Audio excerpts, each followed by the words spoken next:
एक आदमी बिस्तर पर लेटा हुआ था और छत की ओर देख रहा था। उसका सीना धीरे धीरे उठ गिर रहा था, जैसे हर सांस गिनी जा रही हो। अचानक उसे महसूस हुआ कि उसके सीने के अंदर कुछ टूट गया है। बिना किसी आहट के उसकी आंखें बंद हो गईं और उसी पल उसकी रूह इस दुनिया से अलग हो गई। चारों तरफ परिवार के रोने की आवाजें थीं, चीखें, सिसकियां, बच्चों के आंसू, लेकिन वह अब कुछ भी सुन नहीं पा रहा था। वह मर चुका था। वह खुद को ऊपर तैरता हुआ देख रहा था और नीचे अपना ही शरीर बिस्तर पर पड़ा हुआ था। वह चिल्लाना चाहता था, कुछ कहना चाहता था, लेकिन न उसकी आवाज थी और न उसके पास शब्द थे। तभी अचानक कुछ फरिश्ते सामने आए। उनके चेहरों पर सख्ती थी और निगाहों में अल्लाह का हुक्म। उन्होंने कहा, ऐ नापाक रूह, बाहर निकल, अपने रब की नाराजगी और उसके गजब की तरफ। बेहद सख्त दर्द के साथ उसकी रूह को बाहर निकाला गया, जैसे कांटों और खुरदरे तने के बीच से गीला ऊन खींचकर अलग किया जा रहा हो। वह रोना चाहता था, चीखना चाहता था, लेकिन उसका गला सूख चुका था और आवाज साथ नहीं दे रही थी। फरिश्तों ने उसकी रूह को एक गंदे और काले कपड़े में लपेट दिया,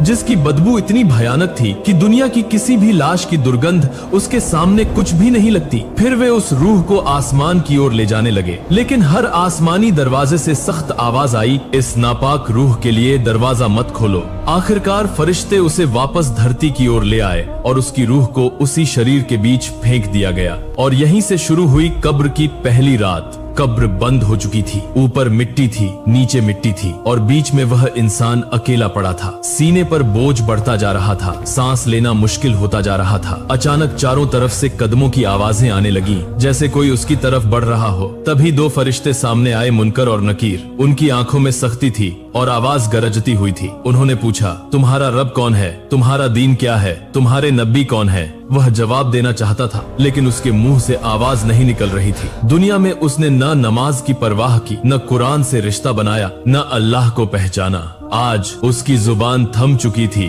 और दिल डर से जकड़ा हुआ था। फरिश्तों ने कहा, तू समझ नहीं पाया, तूने सुनने की कोशिश नहीं की, अब अंजाम भुगत। उसी पल कब्र की मिट्टी सिमटने लगी और उसके सीने को दबाने लगी। हड्डियां चटकने लगी और मुंह के रास्ते मिट्टी अंदर भरने लगी। कब्र की अंधेरी तन्हाई में वह बिल्कुल अकेला रह गया और वही तन्हाई उसके दिल को तोड़ने लगी। हर रोज कब्र की एक झरोखा खोला जाता, जहाँ से उसे जहन्नुम की आग दिखाई जाती। उस आग की गर्मी से उसका जिस्म जलकर राख हो जाता, फिर उसे पहले जैसा बना दिया जाता और फिर से जलाया जाता। यही सिलसिला चलता रहा कयामत तक। एक दिन धरती जोर से कांप उठी, आसमान फट गया, समंदर आग की लपटों में बदल गए और लोग इधर उधर भागने लगे। कोई किसी को पहचान नहीं पा रहा था। पहाड़ उड़ रहे थे और छोटे बच्चे अचानक बूढ़े नजर आने लगे। तभी एक भयानक गर्जना हुई, जिससे पूरी दुनिया थर्रा उठी। लोग घबराकर पूछ रहे थे कि यह क्या हो रहा है। उसी वक्त फरिश्तों की आवाजें गूंज उठी, ऐ बदकिस्मत रूह, उठो और अपने रब के सामने पेश हो जाओ। कब्र खोली गई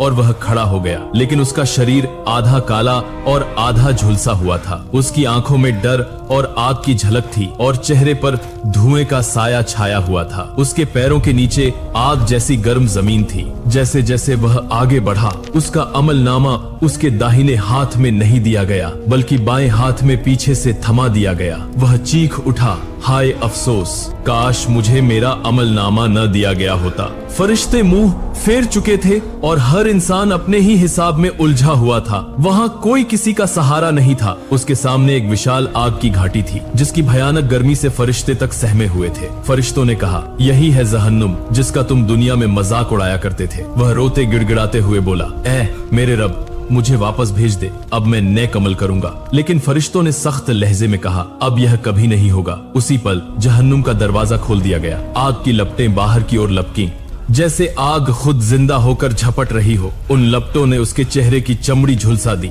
हड्डियां कांप उठी और आंखों की रोशनी जाती रही। इंसानों की चीखें आसमान तक गूंज उठी, लेकिन वहां कोई सुनने वाला नहीं था। तब फरिश्तों ने कहा, यही वह आग है जिसे तुम दुनिया में हल्का समझते थे। वह आग ऐसी नहीं थी जो एक ही बार में इंसान को खत्म कर दे, बल्कि वह जलाकर फिर से नया बना देती थी और फिर दोबारा जला देती थी। इसी तरह शुरू हो जाती है एक न खत्म होने वाली जहन्नुम की यात्रा, जहां दर्द का कोई अंत नहीं होता और समय भी मानो थम जाता है। जहन्नुम का दरवाजा खुल चुका था और अंदर से ऐसी भयानक गर्जना निकल रही थी कि उसे सुनकर फरिश्ते भी ठहर जाते थे। वहाँ की लपटें सिर्फ आग नहीं थीं, बल्कि जिंदा मखलूक की तरह हिलती, डुलती और गरजती थीं। हर लपट किसी भूखे जीव की तरह इंसानों की ओर बढ़ रही थी। लोगों के झुंडों को खींचकर अंदर ले जाया जा रहा था। कोई चीख रहा था, कोई जमीन पर गिर पड़ा था, कोई अपने बाल नोच रहा था, लेकिन रुकने या बचने का कोई रास्ता नहीं था। उसी वक्त फरिश्तों की आवाजें बिजली की तरह गूंजी। चलो, यही वह जगह है जिसे तुम दुनिया में झूठ कहा करते थे। उनके हाथों में जो बेड़ियां थीं, वे लोहे की नहीं बल्कि आग से बनी हुई थीं।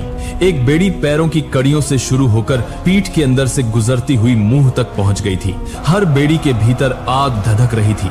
वही बेड़ियां इंसानों को एक ऐसे दरवाजे की ओर घसीट रही थीं जहां न हवा थी, न रोशनी, सिर्फ आग की तेज गंध थी। वहां मिट्टी नाम की कोई चीज नहीं थी। जमीन आग में पिघले हुए कोयले जैसी थी। इंसानों के मुंह सूख चुके थे। जीभ प्यास से बाहर निकल आई थी। बेहाल होकर सब पानी की फरियाद कर रहे थे। तभी फरिश्ते उनके ऊपर उबलते हुए पानी की बाल्टियां उड़ेल देते थे, और जब वह पानी उनके मुंह तक पहुंचता तो वह गले से नीचे नहीं उतरता, बल्कि अंदर जाकर आंतों को चीर देता था। उनकी छाती की चमड़ी नीचे की ओर लटक जाती है। कोई मुंह से आग उगल रहा होता है तो किसी की आंखों से खून बह रहा होता है। उस आग के नीचे और भी आग है, और उसके नीचे एक और गहरा अंधेरा जहां जले हुए जिस्मों की बदबू से हवा भारी हो जाती है। कुछ लोग खाने की तलाश करते हैं। फरिश्ते कहते हैं, खाओ, यही तुम्हारा खाना है। जो फल उन्हें दिया जाता है वह देखने में हरा लगता है, लेकिन उसका नाम जक्कूम होता है। जैसे ही उसे मुंह में रखा जाता है, आग की लपटें जीभ को झुलसा देती हैं, गला जल जाता है, और वही आग पेट में जाकर अजाब को और भड़का देती है। वे वही फल खाते हुए चीख उठते हैं। तब फरिश्ते कहते हैं, यही तो तुम चाहते थे, अब दुनिया के गुनाहों का स्वाद चखो। इसके बाद हमीम दिया जाता है, ऐसा उबलता हुआ पानी जो पत्थर तक पिघला सकता है। लोग बर्तन थामकर उसे पीना चाहते हैं, लेकिन छूते ही चेहरे की चमड़ी गल जाती है। फिर भी प्यास की शिद्दत उन्हें पीने पर मजबूर कर देती है। पीते ही पेट फट जाता है और आंतें बाहर आ जाती हैं। कोई मर जाना चाहता है, लेकिन वहाँ मौत नहीं होती। फरिश्ते डांटते हुए कहते हैं, यही वह मौत है जिससे तुम दुनिया में डरते थे। हर एक की पीठ में आग भड़काई जाती है। कोई सिर के बल उल्टा लटका होता है, कोई आग में झूल रहा होता है, पिघलता है। फिर उसके लिए नए कपड़े तैयार किए जाते हैं। जली हुई चमड़ी की जगह नई चमड़ी चढ़ा दी जाती है, ताकि वह फिर से दर्द महसूस कर सके। कोई आग की लपटों में डूबकर पिघल जाता है, फिर ऊपर लाया जाता है। थोड़ी सांस लेने दी जाती है और फिर दोबारा नीचे खींच लिया जाता है। चारों ओर बस एक ही आवाज गूंज रही होती है, चीखें, गर्जना, रोना और पिघलते हुए लोहे जैसी डरावनी आवाजें। यह मंजर इतना भयानक होता है कि फरिश्ते भी अपना चेहरा फेर लेते हैं। लोग चिल्ला चिल्ला कर कहते हैं, ऐ हमारे रब, हमें इस सजा से बचा ले, हम अब सच में तेरी इबादत करेंगे। लेकिन जवाब आता है, जब तुम दुनिया में थे तब तुम्हारे पास मेरी आयतें मौजूद थी। तुम हंसते थे, ताने मारते थे, और आज उसी हंसी का अंजाम भुगत रहे हो। लोग रो रहे होते हैं, कांप रहे होते हैं, अपने नाखूनों से अपनी खाल नोच रहे होते हैं, लेकिन आग बुझती नहीं। अगर आग बुझ जाती तो शायद उन्हें राहत मिलती, मगर यहाँ आग कभी ठंडी नहीं होती। न आराम है, न समय का एहसास। हर पल ऐसा लगता है जैसे कोई नई तकलीफ शुरू हो रही हो। कोई किसी की तरफ देखता भी नहीं, क्योंकि हर इंसान अपनी ही आग में उलझा हुआ है। इस अजाब में न राजा और गरीब का फर्क है, न ताकतवर और कमजोर का। सबके चेहरे एक जैसे स्याह हैं, आंखें सूजी हुई हैं और होंठ लटक चुके हैं। जो कभी दुनिया में घमंड किया करते थे, आज वे मिट्टी में सिर छुपाकर आग से बचना चाहते हैं। और फरिश्ते सख्त आवाज में कहते हैं, यह सब तुम्हारे अपने किए का नतीजा है। वहाँ कोई सहारा नहीं होता। जब आग की लपटें उन्हें चारों ओर से घेर लेती हैं, तभी दूर से एक भयानक गरज सुनाई देती है, मानो आग खुद कह रही हो, मैं कभी पूरी नहीं होती। इसी तरह सजा बिना रुके चलती रहती है। वहाँ न दिन होता है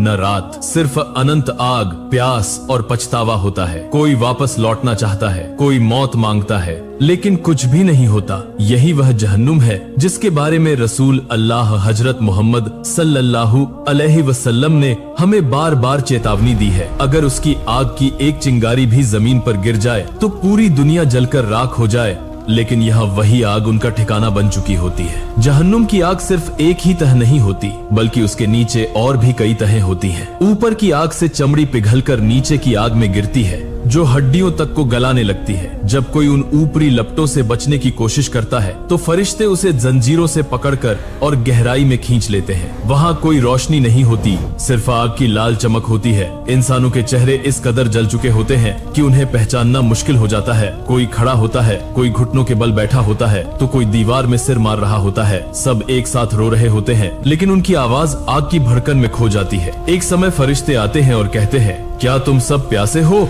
सब एक साथ जवाब देते हैं, हाँ, हमें पानी दो। तब फरिश्ते उन पर उबलता हुआ तांबा उड़ेल देते हैं। वह तांबा सीधे उनके मुंह में पड़ता है और गिरते ही मुंह पिघलने लगता है। जीभ फटकर नीचे लटक जाती है। कोई रोना चाहता है, लेकिन आंखों में आंसू नहीं होते, क्योंकि आग ने आंखों की नमी तक सुखा दी होती है। इंसान के शरीर का हर अंग दर्द से कांप रहा होता है, लेकिन वे मरते नहीं हैं। वे मौत की दुआ करते हैं, मगर वहाँ मौत नहीं आती। कोई कांपती आवाज में कहता है, ऐ हमारे रब, हमें यहाँ से खत्म कर दे। जवाब में फरिश्ते कहते हैं, अब तुम्हारे लिए मौत नहीं है। यह सुनकर वे एक दूसरे की तरफ देख लेते हैं और चुपचाप बैठ जाते हैं, क्योंकि अब उन्हें समझ आ जाता है कि यहाँ कोई अंत नहीं है। कोई अपने गुनाहों पर रो रहा होता है, कोई अपने बच्चों को याद कर रहा होता है, कोई अपनी पत्नी, माँ या भाई का नाम लेकर पुकारता है, लेकिन वहाँ कोई जवाब देने वाला नहीं होता। यहाँ हर इंसान पूरी तरह अकेला होता है। एक समूह को और नीचे ले जाया जाता है, जहाँ आग का रंग काला पड़ चुका होता है।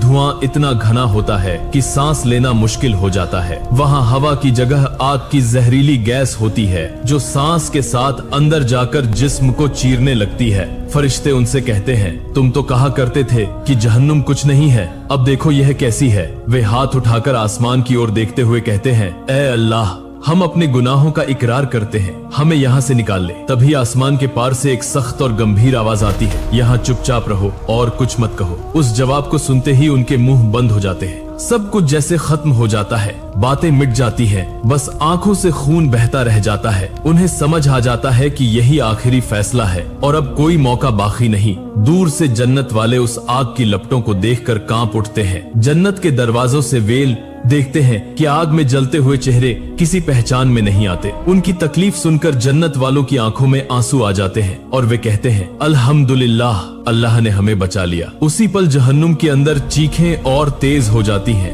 आग की गर्जना, इंसानों की चिल्लाहट और लोहे की जंजीरों की आवाजें मिलकर एक ऐसी भयानक तस्वीर बना देती हैं जिसे बयान करना मुश्किल है। कोई अपने बाल नोचकर आग बुझाने की कोशिश करता है, कोई सिर जमीन में दबा लेता है, लेकिन कुछ भी थमता नहीं। आग मानो उनसे बदला ले रही हो। हर एक लपट उनके गुनाहों को गिन गिन कर उनके सामने लौटा रही हो। कोई हिम्मत जुटाकर कह उठता है, ऐ अल्लाह, अगर हमें फिर से दुनिया में भेज दिया जाए तो हम नमाज़ा पढ़ेंगे, तुझे याद करेंगे। तब फरिश्ते कहते हैं कि दुनिया तो तुम्हारे लिए एक इम्तिहान थी और अब तुम उसी के नतीजे भुगत रहे हो। यह सुनते ही सब खामोश हो जाते हैं। उनकी आवाज जैसे खो जाती है। आग के बीच सिर्फ एक ही आवाज गूंजती रहती है, हाय अफसोस, काश मैं ईमान ले आता। यही अफसोस अब उनका साथी बन चुका होता है और यही आग उनका ठिकाना। वक्त जैसे थम गया है, लेकिन दर्द कभी नहीं रुकता। कोई आंखें बंद करना चाहता है, मगर आंखें बंद नहीं होती। कोई चीखना चाहता है, लेकिन गला जवाब दे देता है। अब वहाँ सिर्फ आग,